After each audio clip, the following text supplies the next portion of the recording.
বন্টননামা দলিল ছাড়া নামজারি করলে টিকবে কিনা খুবই গুরুত্বপূর্ণ একটি ভিডিও। বন্টননামা দলিল ছাড়া নামজারি করা যাবে না।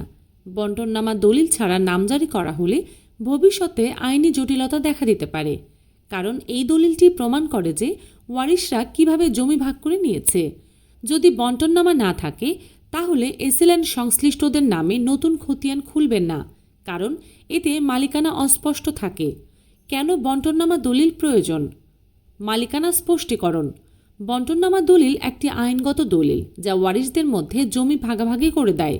এই দলিল ছাড়া কে কোন জমিতে কতটা অংশ পাবে তা স্পষ্ট থাকে না। আইনি জটিলতা এড়ানো। বন্টননামা দলিল ছাড়া জমি বিক্রি বা নামজারি করলে ভবিষ্যতে অন্যান্য ওয়ারিশদের সঙ্গে বিরোধ ও আইনি জটিলতা তৈরি হতে পারে। নতুন খতিয়ান তৈরি। বন্টননামা দলিল ছাড়া নামজারি করা হলে ভূমি অফিস নতুন খতিয়ান তৈরি করে না, কারণ ওয়ারিশদের মধ্যে জমির সঠিক ভাগবণ্টন সঠিকভাবে নথিভুক্ত থাকে না। আইনি পরামর্শ বা তথ্যের জন্য আমাদের ফলো করুন।